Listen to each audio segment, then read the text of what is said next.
Welcome to EIPIP meeting 24.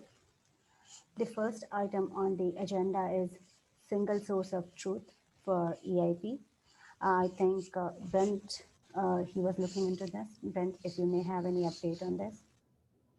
Yeah, I've been working on one of my action items in our last meeting was to start a Google Doc to collect some of the information and try and get a handle on what needs to be done for all this. And I think I'm having some creep of what this is supposed to do because I've added in the yellow paper and other sort. There's multiple wikis depreciated, and then there's GitHubs that control those wikis. And so I'm just trying to collect all that stuff, trying to get my head around all that stuff. But anyway, I'm making progress and working on all that stuff to try and figure out how we can get some of this cleaned up and standardized. And also the next item on the agenda item is figuring out how to do the spec, and that's kind of also dealing with the yellow pages and stuff like that. And so anyway, yeah, I'll put the, let's see, there's the link to the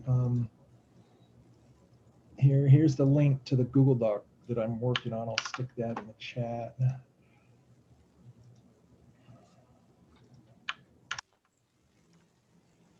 So if anyone has any opinions, if I'm having too much creep and responsibility, or if they any ideas of what direction we should push, basically my goal is to have that document to collect all that kind of information. So anyway, making progress, hoping to continue on that.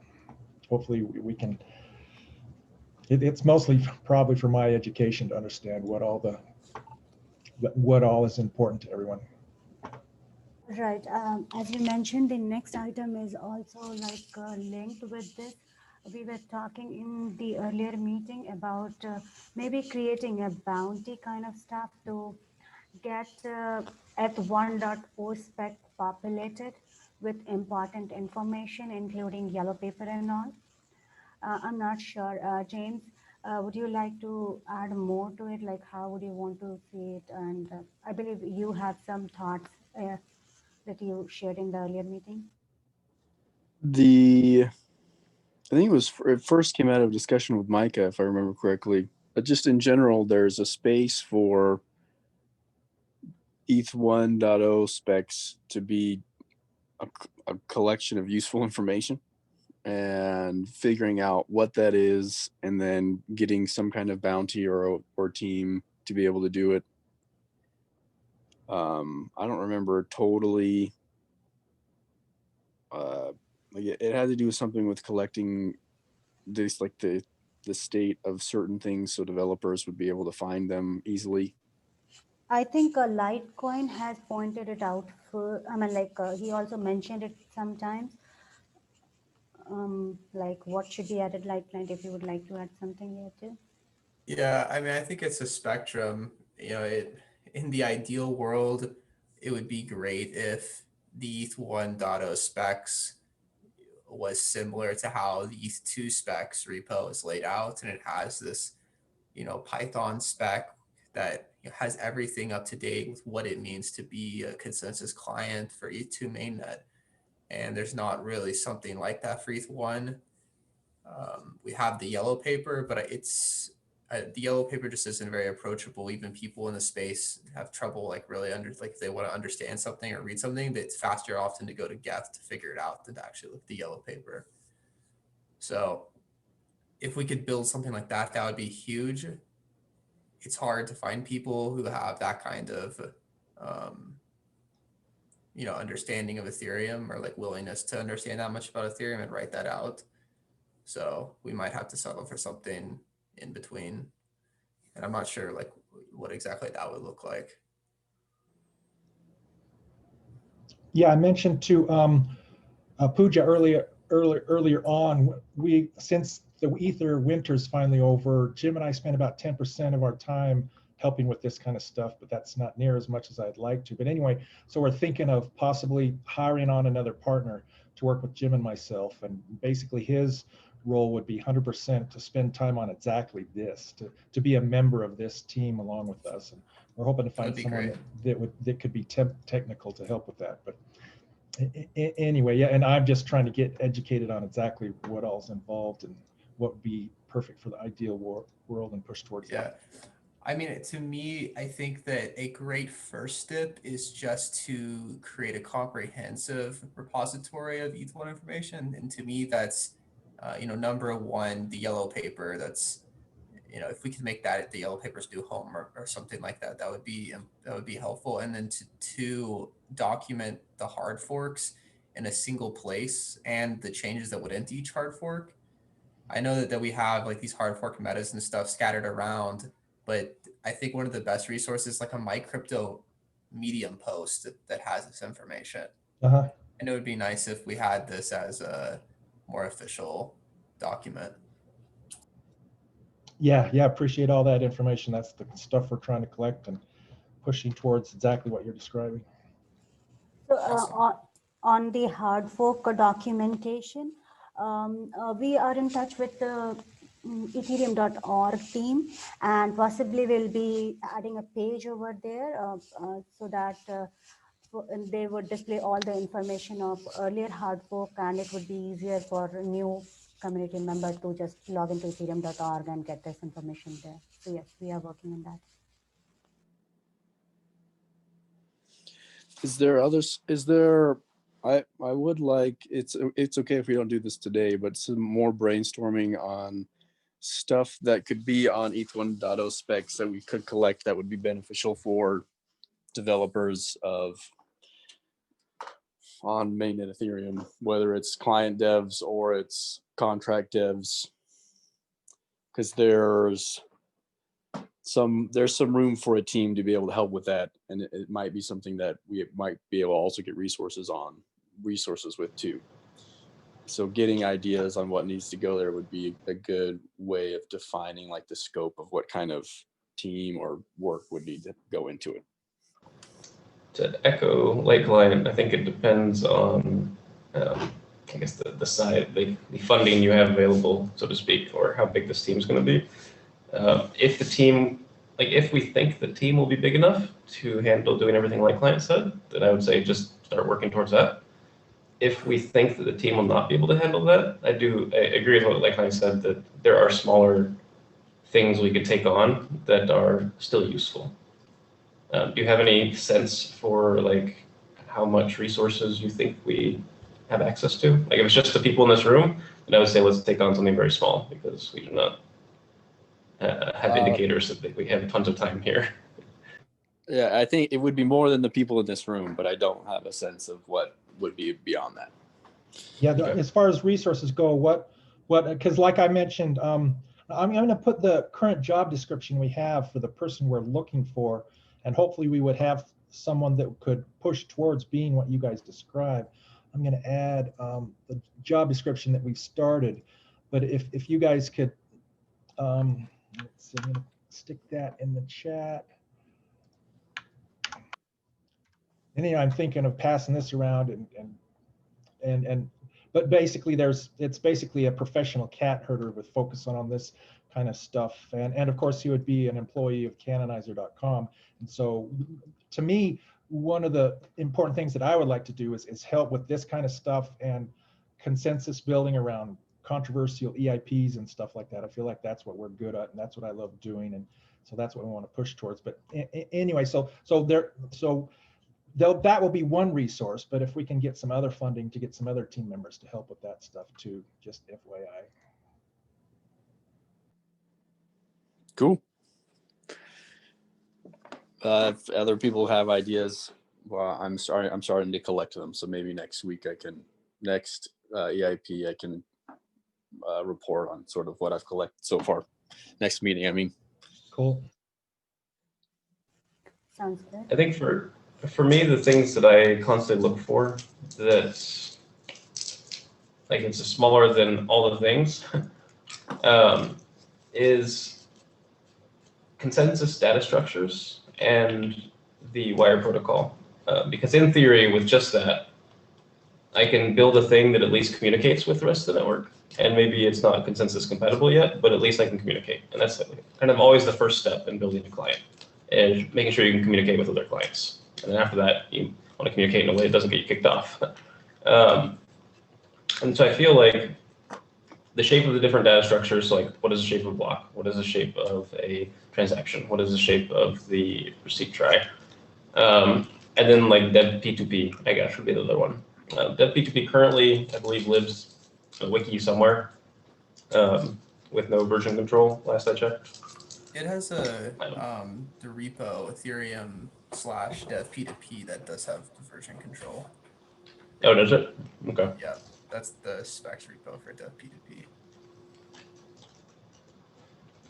I've been there before too.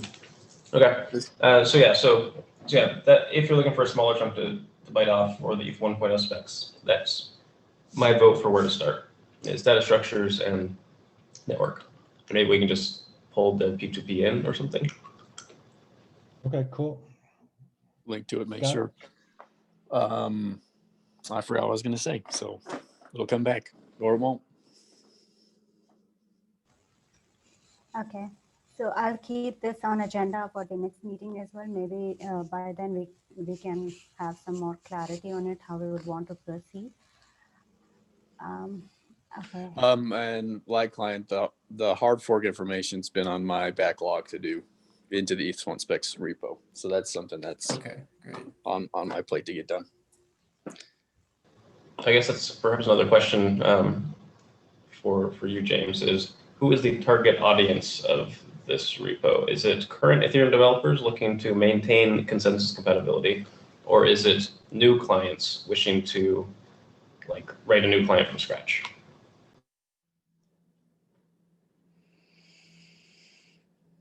To be determined. Okay. But that I think is one of the first steps to tackle, I guess, is deciding that. Yeah, I think my vote is the former. I think it's more often than not that existing developers are trying to use these resources just to answer questions about the protocol, whereas a new client developer or a new client being developed, it's just very uncommon. Very true. Though part of me wonders, just to play a little devil's advocate, is the reason it's so uncommon to have new clients because we have no place for them to go to look. I don't actually believe that's necessarily true, just for a thought experiment.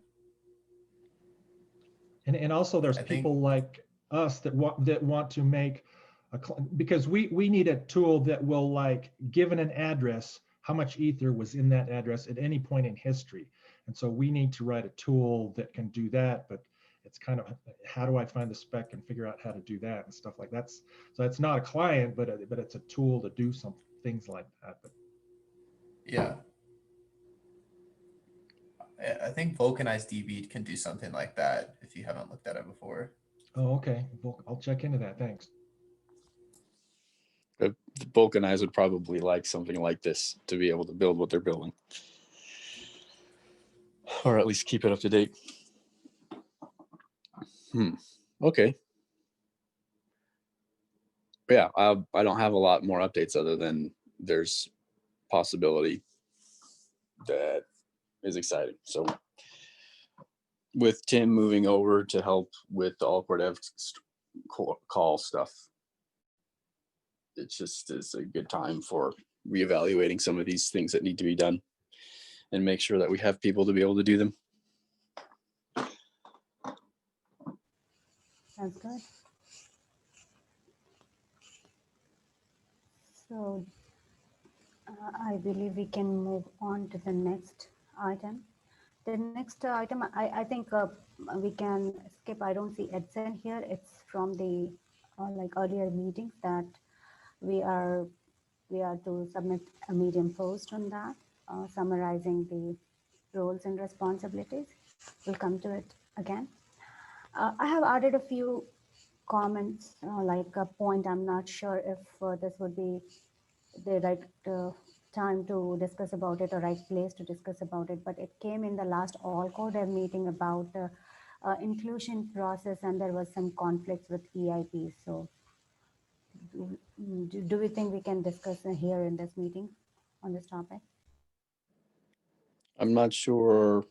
Can you say that again? I'm not sure I totally follow. In the You're talking about EVM 384 versus the BLS, whatever that one was, like 2583 or something. Yeah. Yeah, I mean, I was just talking about the conflict in general. Like, there is this one, 2537. Sorry, no, it's, yeah, 2537. Yep. So it's like a proposal is going on in the process, and then another proposal comes up, and there is a conflict, like which one should go, how do we plan to address this? I believe this is more of a process thing. So I am trying to separate it from the breakout room meeting and try to bring it to EIPIP meeting. Maybe we can come up with some process or some solution to that. So far, being able to identify early when something like this, like that a more kind of consistent breakout room might need to happen on a topic. Because I think a lot of time could have been saved if on the main all core dev call, if we had thought of doing this like 6 weeks ago, or when it was coming up, saying, hey, there's this thing that's taking up a lot of time that's a reoccurring item that's taking up a lot of time. Maybe we should make something that's reoccurring that's off the main, so that some of these things can be decided. Like, that was just a really good idea. I don't know what to do after that necessarily, as far as process wise. Yeah, I don't feel think like that we can. Oh, go ahead. I was just gonna say, I don't know if we can make a like unilateral framework for solving these problems. I think it's very contextual, and this is, a great example. Yeah, there's something that might come out of this that could be a process would be if EVM 380, so EVM 384 is likely to happen. If BLS is BLS going to happen at a precompile level is not totally set, is not known, but there could be a world where most things what could be a precompile is done by EVM 384. As long as gas efficient enough, and then some subset of things that need to be more efficient for whatever reason then gets precompiles. I kind of see that as a likely path of what will happen, but that's like how to decide if something is necessary enough to be a precompile. I think that the precompile versus not precompile is, and I think the real issue is much deeper than that. Okay. This is my feeling from talking to the developers that are working on the EVM 384 stuff and the BLS precompile. I think the frustration and the reason they keep bringing it up has nothing to do with the precompile itself. It has more to do with they have sunk an inordinate amount of engineering hours into this project.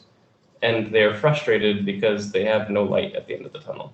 Like there is, and this is a problem many people have run into. Anyone who's had to deal with the core devs call has basically run into this, where it is not clear how to move forward and how to actually get something in, or just get a hard no. Like for a developer, getting a hard no early is much preferable to spending thousands of engineering hours building a thing and then getting a soft no or a soft maybe later. Like that's the worst. Like if you just keep sinking more and more time and energy into this thing, keep thinking you're always right there at the edge, almost ready to release, and then you get just like some other requirement shows up. Like it's really demoralizing. And from talking to these people, the impression I get is that they're really demoralized. Not because they like really need this feature or they want it in, just because they have sunk so much time into it and they keep doing what they think is going to get them across the finish line. And as soon as they get there, they realize, oh, this isn't actually the finish line. This is just a checkpoint. And there's an infinite number of checkpoints that they don't know where the end is. And so I think the real problem here is, and I don't have a solution for it, is that we have no way of giving people, clear goals they can work towards, or just hard no's early on to say, no, we're not going to do this. And I think that's the real underlying problem here. Not, like it's not really about, okay, there's BLS versus 384. It's more just like, we did all this work and we thought we were done, and then you guys threw this other thing, which was, oh, well, what if we do this instead? And then now that we're telling them, okay, now go do a bunch of research and prove to us we shouldn't do this other thing that wasn't even part of this discussion when you started all the first work you did originally. And so I think that's where the real problem lies. And again, I don't have a solution to this. This is a very hard problem when you have no leader. Yeah, to me, that's exactly what, I mean, this wouldn't solve the problem, but if you have a petition, like a dynamic petition-like system that where you make your proposal of what you want to do, and then of course you would sign it like signing a petition, then other people as they get on board could sign it. And then if anyone has any objections, they could create a competing camp that says, no, I'm not for this, and they could sign it and they could recruit people. And that would be at least a way to track who is on board, who isn't on board. And then it's also needs to be about falsifiability. What would it take to get people on board who aren't on board and stuff like that. But anyway, that's what we're pushing toward is creating a petition-like system where it may not completely solve that problem. At least it would formalize it and track it and know who is on board, who isn't on board. And you also need to track when people change. If you make some adjustment to your proposal, then 6 more people get on board and stuff like that. It seems all critical to me to be able to track that and hopefully early on you could get much more idea of where this could go and which direction the consensus is going and that kind of stuff. I think talking about this particular EIP, I think last year, like in 2020, when we started our January, we started by saying that whenever BLS is ready, we will be going with Berlin. But it was stopped at one point, like there was no further discussion on it. So in my mind, it may not be a perfect solution, but I think we should have some parameters of readiness of a proposal before we, just say no to any other proposal. That may be helpful. I may be wrong on the EIP numbers, but I believe there was similar incidents that happened earlier. It was for EIP 2046 and 2666. Some discussion happened and both of the EIPs are like no more in discussion. I don't know. Obviously something better we have along with the process, but I think if we can get some criteria, some checklist, that may be helpful to maybe kind of create a process for selection here.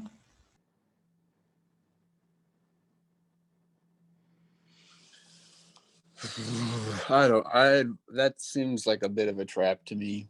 And I mean that in like it's like if I have these puzzle pieces, and I got this sense on the last call, and I definitely agree with you, Micah, as this is a hard problem and not and at the root of it, that's what's really going on. Like it's just what it sounds like they were looking for is if I do A, B, C, and D, and E, and F, then yes. But we don't have like a good way of guaranteeing that list doesn't grow. Yeah, definitely. So there's no one. It's like we can make a checklist, but no way to enforce it realistically. Yeah, exactly. In the no side. Yeah, exactly. Like even if we do build a checklist, because we are leaders of the organization and anyone can add items to that checklist, the checklist, as we saw with product proof of work, the checklist can grow forever. Like as long as there is someone who is willing to drag things out in order to avoid getting that change made for whatever reason, whether it's political or they just don't like it or they do believe their alternative is better, whatever the reason is. Like if we try to build a checklist, it just introduces an attack vector for people to stall indefinitely. So I agree, like checklist would be ideal, but I don't know if it works in a leaderless organization. Right, and that gets to my point. If someone's trying to game the system and trying to just delay something by adding, you've got to find out who is asking for exactly what. Is that just one person? Is it 50% of the Ether community? Is it the miners? All that kind of stuff. And really the no, it seems like to me, is we want to avoid a fork. And if you can track, If there's only 1 or 2 people, then you don't need to worry about a fork. But if there's a third of the population, and we need to find ways to track those kinds of things rigorously, so you can get an idea of what's going on. And because basically the no is, if you do this, half of the Ether community is going to fork. And so being able to tell that, okay, there's a handful of people that don't like this, but we can still move forward with this because that's all there is a handful of people.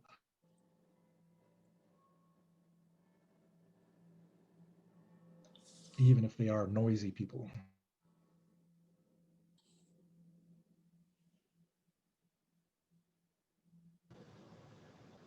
Then we get into the question of who's allowed to, whose voices do we care about? And if the answer is only core devs, then we get people asking, how can I be a core dev? Yeah, that's the thing about Canonizer is anyone who wants to create a competing camp to say something else can do that at any time. And we're working on different Canonizer algorithms. We'll have a peer ranking system so that you can set a Canonizer out. What do the core devs think? What do the miners think? And so you can canonize things different way. And so you want to find out what different people think. And so it gives you a rigorous measure of who's on board, who's not on board, how many people, and that kind of stuff. And again, everyone has a voice, but you can canonize and filter things multiple different ways depending on what you're trying to accomplish. I see. So the data would be tagged with like a person's role, but anyone can view the data filtered by different tags. Exactly. So in other words, we have an Ether canonizer algorithm where you can go in and verify that you own an Ether address. And so everyone that can vote their Ether then. So if you set the Ether canonizer algorithm, then everything resorts and the camps prioritize, and you can see, okay, 80% of Ether wants to go with this, and there's a few noisy people, but they don't have any Ether.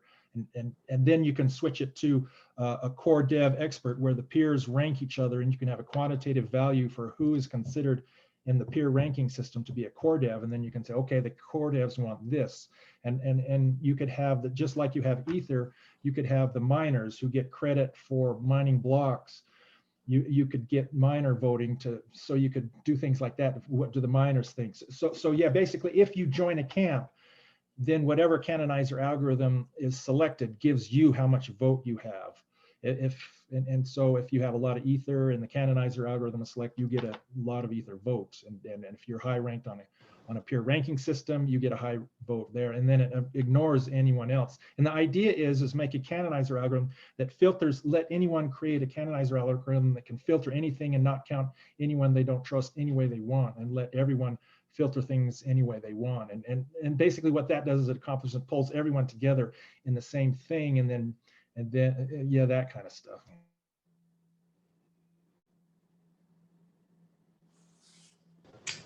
I'm gonna openly try to nerd snipe you here, Brent. Is it hypothetically? I know you're a big fan of Canonizer and you want everybody to use it. That's what I've gathered. Or at least the tools, yeah. Whoever develops it's fine with me. So would it be possible to have you or someone from your team or something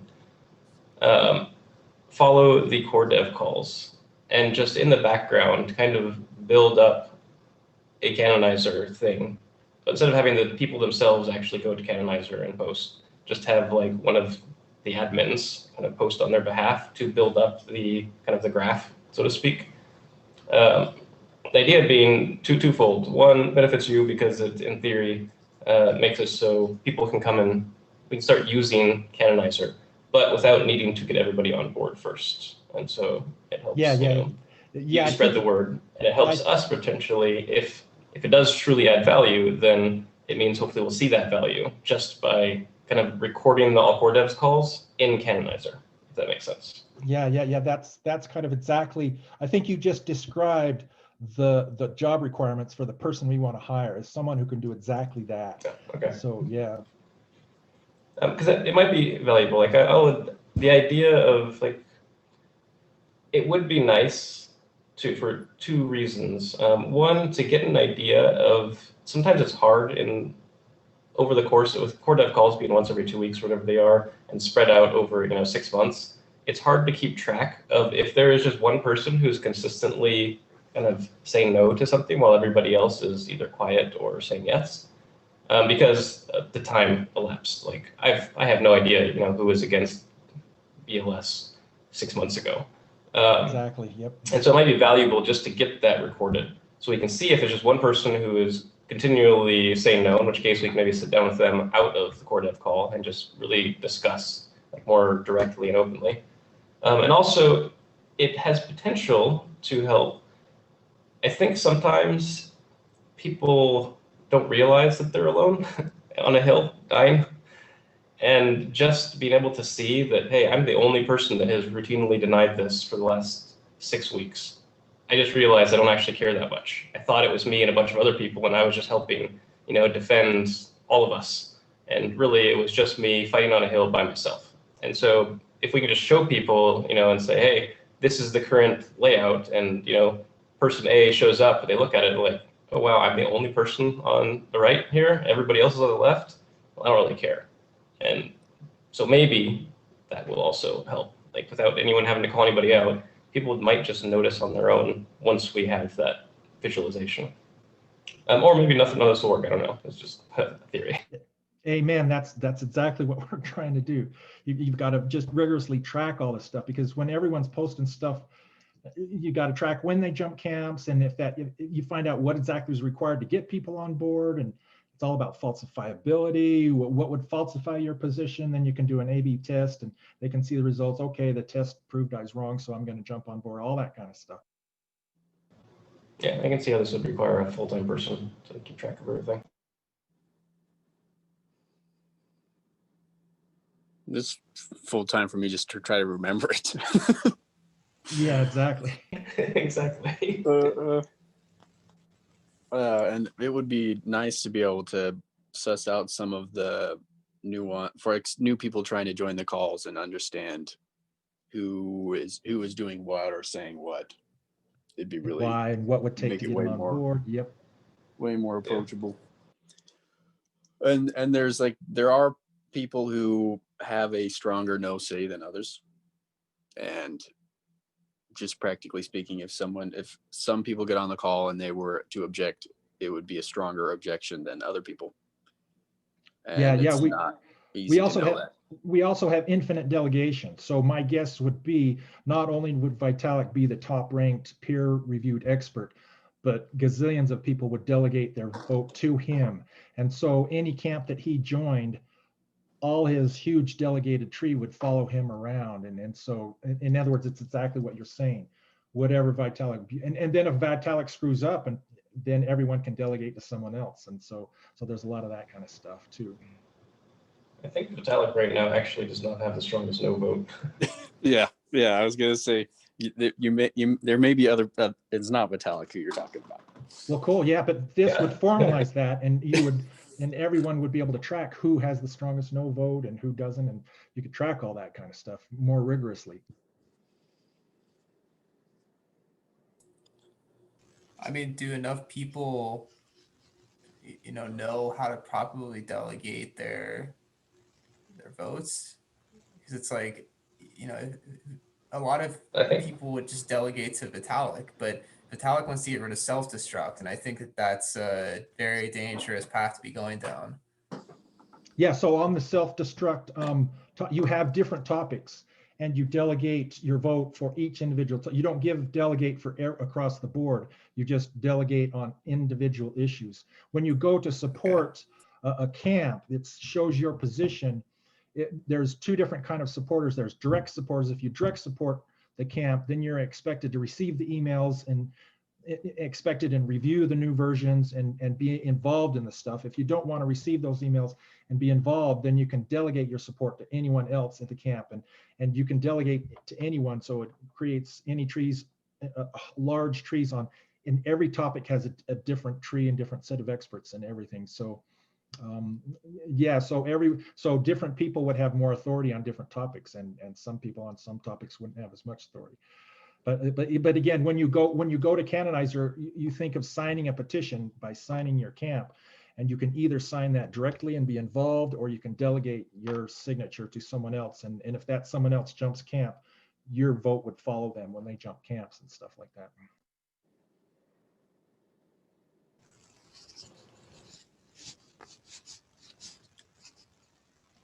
But again, it's a little more, it's an order of magnitude more complicated than a wiki system. So it takes a bit for people to understand what's going on. So there is quite a big, what is it that Canonizer can do? What is the goal, and understanding all these questions that you're asking and stuff like that. So, but my prediction is that the first community that learns how to build consensus like this, instead of governance, it learns how to build consensus and track consensus. It's going to blow away any other cryptocurrency, because you don't really want governance, you want consensus. And consensus is finding out in the fewest possible camps what everyone wants, and then finding creative ways to get everyone everything they want. Gotcha. Thank you, Brent, for providing an overview. How does Canonizer work? And Micah, for maybe a possible solution. I don't know if it is or not, but to at least keep track of where things are moving in other direction. Starting on just attendees of the core dev calls and organizations that they represent. I think attendees are being recorded in the meeting notes that are covered by Cathoders, so it's available there. Yeah, I just mean for Brent to focus on like the stuff that would most value add would be for someone else to track and start measuring these things. Because I just something that happened last year, March, when I was starting to volunteer more with the core devs. I guess you know it was 2 years ago now. Holy cow, time. But I realized the most helpful thing to do was to show everyone what's going on, and then they make the best decision with that information.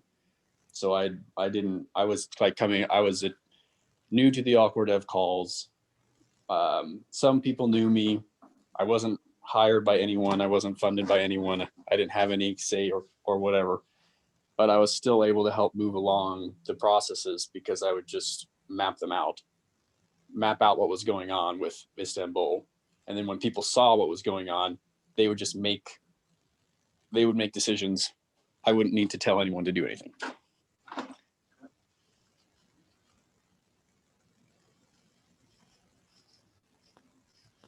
Yeah, thanks for that info. And if anyone else has any other ideas of things, priorities we want to work on, then that's what I created the Google Doc for. So if you have any ideas, and I guess Alita is taking the notes for today. So yeah, I guess I'll have to, but it looks like she's not here. But anyway, I'd like to work with Alita to get some of the goals you guys are talking about from the, hopefully we'll make it into the notes. But if you have any specific ideas, if you really want those to be prioritized by us, then go ahead and add it to that Google Doc. So that would help. Great. So moving on, the next comment that I have added is we might want to review the EIP1 doc and clean up with removing the obsolete EIPs, those are mentioned there. When I looked into eips.ethereum.org, I could not find those EIPs. Maybe at the time when it was written originally, they were in work in progress and somehow could not make. Yeah, I'm sorry. There's a bunch of them. I ran into the same problem when I tried to do a mass update and then gave up on it. There are a lot of EIPs that are linked all throughout the EIP repository that don't actually exist. Usually it's because someone creates a pull request, and then a bunch of people start linking that pull request, and then the pull request gets closed without ever being merged. And so the EIP never actually gets created. It's not just a problem with EIP1, but it definitely exists in EIP1. I think there's half a dozen links or something like that that are all broken. I support just removing them. I don't think any of them are critical. Okay. So I would say remove them, and then I think it's a good time to go through EIP1 and as a group mark things that are kind of out of date. there's a lot of language that doesn't fit anymore with the change to the statuses and such. So doing like a review of stuff that should be deprecated on EIP1 might be a good time to do that. Right. My personal preference for a process there is just start creating pull requests that delete or change things, and I'll review them. I don't know if other people have preferred process. Well, that exactly was my question. I was about to ask that, like, is it okay for creating small pull requests for removing things as people find there for EIP1? So yeah, that would be helpful. Yes, small pull requests are my preference. The smaller the better. So like as long as the change is all like there. So, if you just see a typo, a single pull request with a single typo fix is preferred. If you have like a bigger change that changes, multiple paragraphs, but it's all together, like it doesn't make sense individually, then do it as one pull request. So whatever the smallest pull request is that still makes sense in isolation. Is my, again, personal preference. I don't mind other techniques or strategies if other people have other preferences.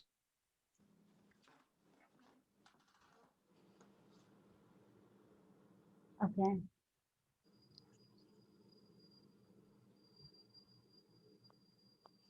Okay, I think that was it on the agenda side. And one thing, I don't know, I wanted to talk about it is not added here, but maybe this is the right group because from here only we come up with the network upgrade process. So if I can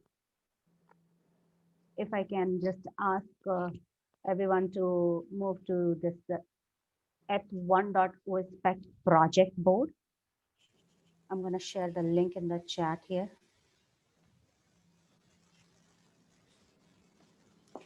So so far, I'm trying to update this project board, and we have all the 5 EIPs which are considered for YOLO V3. My question, I know we could not find answer earlier, but it was like sometimes back. I'm hoping that we get some clarity here. The next stage is testing green light. Does that mean that whatever EIP, when they are running on YOLO V3, and if they have successfully passed on there, they would be considered as green light, or do they have to follow some other process? Yes, the things before that are getting on YOLO V3, having it be live, and then the fuzz testing team usually is kind of the last step as far as integration tests and stuff go. Then if they say yes, then it's good to go. Okay. Yeah, I just wanted to have some clarity on that because I mean, I was looking for some clarity because I have to go for a presentation. I just don't want to be confused there. So yeah, so after YOLO V3, we would be having the list of EIPs that we would consider as green light, and then from there it can directly go to the public testnet.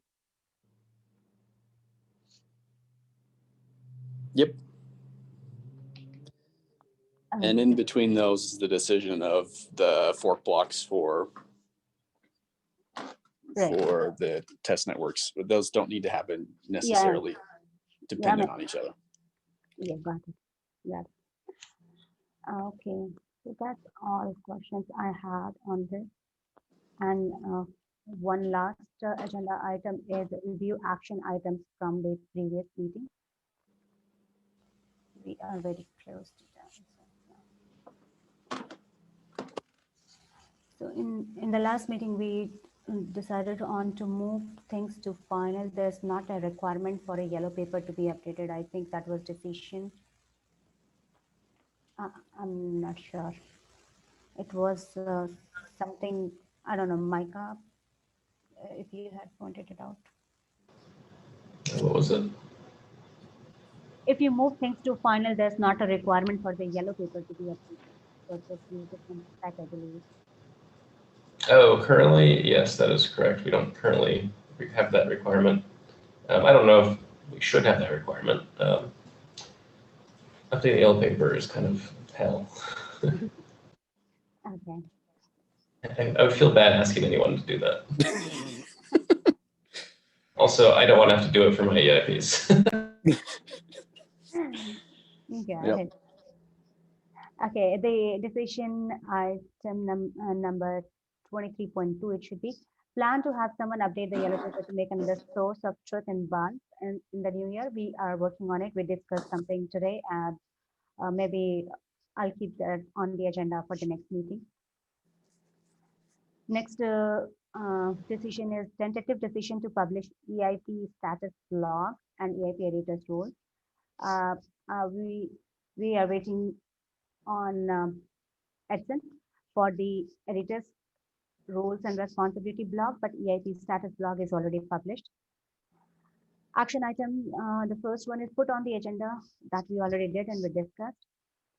Number 2, James will do an at1O spec repo list for EIPs per fork. I believe James mentioned that he is working on it or is in to do.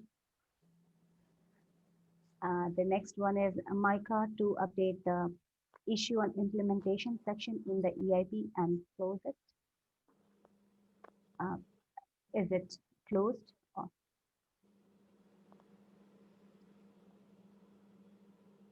Okay, I'll have to check on it.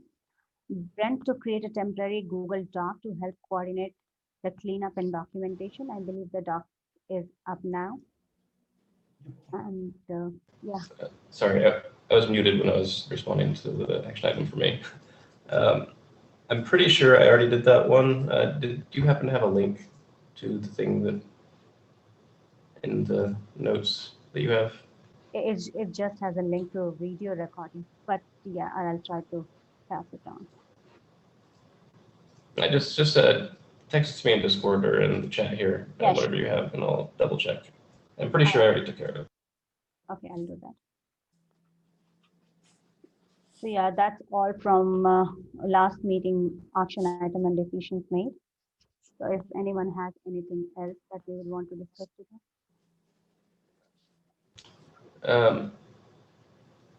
Not to start anything, but just figured I'll bring it up. Do we want to talk about the 1559 situation or no? We just want to pretend that it's not a problem. Which I can keep doing that. Which part of it do you mean?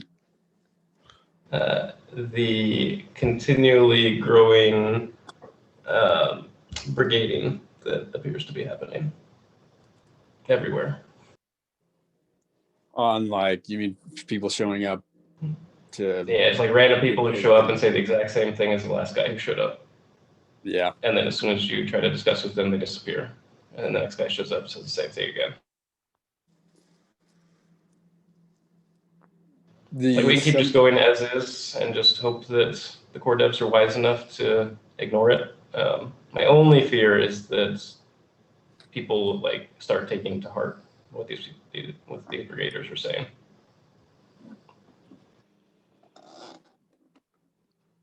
My experience has been that doesn't happen too. That like you just let people talk, and that most of the time people get it and they get to the actual stuff. It just ends up taking a lot of time. It'd be nice if there was some kind of like a pin. I don't know if this could be an ETH Cathurst thing, but like someone to help write a summary that we could pin in those situations that say, this is us talking about your issue. Because they end up getting a lot of times to saying, oh, well, you need to write a summary. This is just like paraphrasing what happens generally. It's like, oh, well, you need to write a summary why my point's wrong. And the other one's like, I'm writing all these. And then it's like, no, if you collect your thoughts, then we can respond to them. But really what happens is people just yell at each other forever. Yeah. So help with that would at least mean we could move on from the conversation faster. Yep, you just described what Canonizer is. You have a dynamic camp that people support, and it's a wiki camp. So, and once you support a camp, you can override anything that gets added to your camp. Any supporters can override any proposed changes. And so you can track and you can update your camp and your arguments and collect the arguments. and you can measure the quality of the argument by how many people it converts and all that kind of stuff. But anyway, I've been trying to get up to speed on 5059, and I'm going to try and contact some of the promoters of that and try and do exactly what you guys are talking about. Describe exactly, link to all, there's a lot of material out there that, you know, but anyway, yeah, I'd like to work towards that. At least in this case, I think that would be a little more than we need. Just like even a post in the Discord that we could pin. So Oh, okay. we have Summary. So we have recently created a channel in Cat Herders Discord where we are inviting community members to share their thoughts. Definitely not technical, because for technical discussion we are pointing them towards R&D Discord, the 1559 channel there. But if they have questions and the confusions going around, they are welcome to join the Ethereum Cat Herder Discord, and we have a specific channel for discussion for EIP 1559. And yeah, I also come across like some kind of allegation that miners and the pressure that is being created by miners on the core dev, and because of that, core devs and hard fork coordination team are not taking appropriate steps. So we are trying to pacify them in like whatever way it is possible, but I'm not sure how much helpful it will be. Just by sharing information about the progress and the meetings, implementers meetings, whenever they are scheduled, and whatever notes are available, we're trying to share that with the community. I hope that helps somehow. Maybe just a little bit of venting on my side here. I don't want to make sure we're not going over anything. Okay.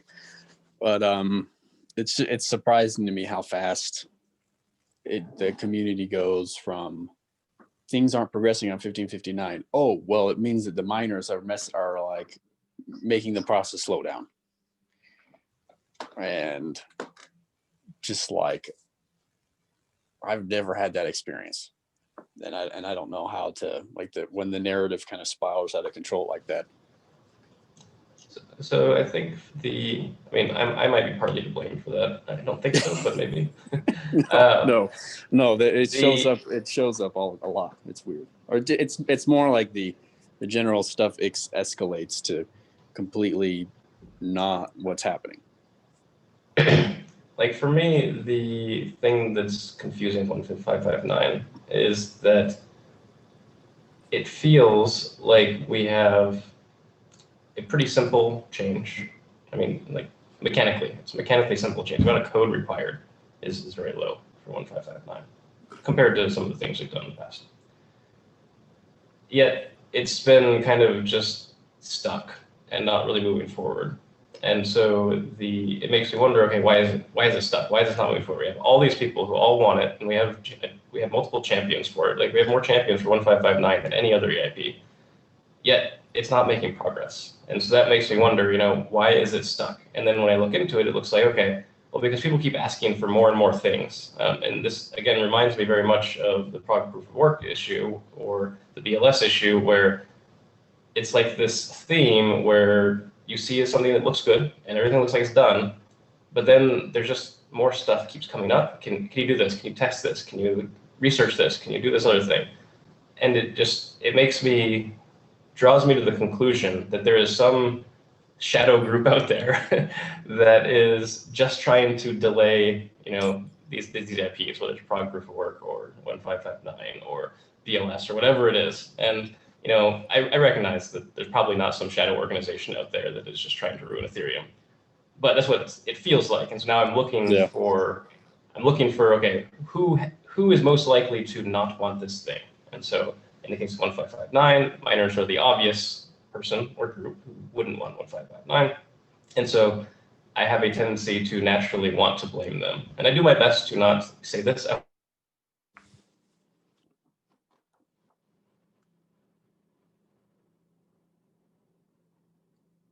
Did we just lose him?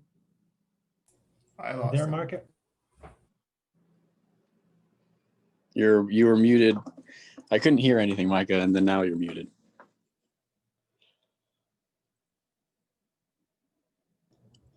Dang. They got him. The shadow organization.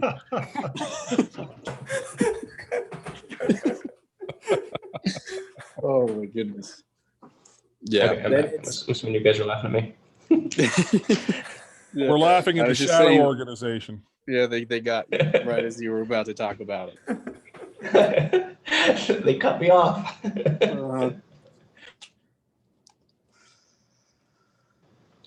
So anyway, it's possible that other people maybe feel similarly. Like maybe I'm not the only one that's feeling this, where you have this kind of somebody is asking for, way more on this EIP than any other EIP, like way more data, way more research. Like we hired an independent game theory researcher just to research this one EIP. We did not do that for like the block reward, any of the block reward changes, which are arguably far more impactful to miners. And we've never done that to calculate what is the right payment to miners. What should we be paying for hash rate to keep the system secure? No one has any clue. Like this is something I learned a long time ago in blockchains. Is no one actually has any clue how much we should be paying for hash rate. Like there is no formula out there. There's just wild guesses. Yet we don't hire someone for that. And so this is what kind of leads me and perhaps other people to conclude, well, there must be someone here that is demanding things that are unreasonable or that are not demanded of other things because they have an agenda or they have an incentive to not want this to make it through, or they're trying to delay it for whatever reason. Whether that's true or not, I'm hypothesizing that maybe this is why people go there. This is why people then start saying, oh, miners are just trying to sabotage us, yada, yada, yada.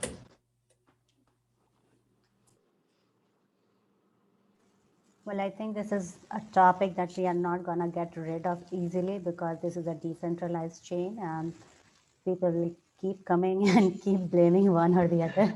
Yes. Okay. So I think we are on time and we have covered whatever there on the agenda, and this is something we would like to bring here, the process change, the process improvement. For next meeting or onwards, if people find some topic that could help in improving process or cleaning up process or anything that could be helpful for the chain, feel free to add on the agenda as a comment.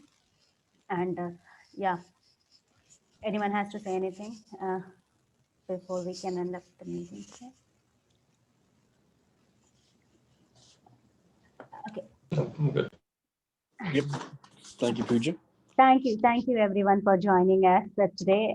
The next meeting is on January 27th, 2 weeks from now. See you all then.